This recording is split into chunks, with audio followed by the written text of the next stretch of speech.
অভিনয়ের গুণে বহু আগেই দর্শকের হৃদয়ে জায়গা করে নিয়েছেন জনপ্রিয় অভিনেত্রী তাসনিয়া ফারিন।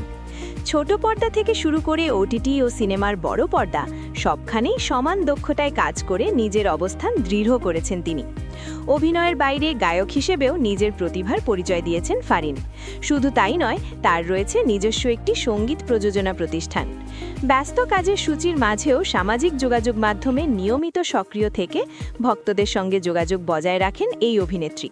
সম্প্রতি ফেসবুকে দেওয়া তার একটি পোস্ট ঘিরে সৃষ্টি হয়েছে ব্যাপক কৌতূহল। ভক্ত অনুরাগীদের উদ্দেশ্যে একটি ব্যতিক্রমী প্রশ্ন ছুড়ে দেন ফারিন। পোস্টে তিনি লেখেন, হঠাৎ একটা বিষয় জানতে ইচ্ছে হলো, এখানে কি কেউ আছেন যিনি কখনোই ঢাকা আসেননি? যদি না এসে থাকেন, তাহলে আপনি কোন জেলায় থাকেন? তার এই প্রশ্ন মুহূর্তেই নেটিজেনদের দৃষ্টি কাড়ে। পোস্টের পরপরই মন্তব্যে ভরে ওঠে ফেসবুক। হাজারো মানুষ নিজেদের জেলার নাম উল্লেখ করে উত্তর দিতে থাকেন। কেউ মজার ছলে, কেউ আবার গভীর আগ্রহ নিয়ে মন্তব্য করেছেন। তবে এই প্রশ্ন করার পেছনের কারণ সম্পর্কে কোনো ব্যাখ্যা দেননি ফারিন। ফলে নেটিজেনদের মধ্যে শুরু হয়েছে নানা জল্পনা কল্পনা।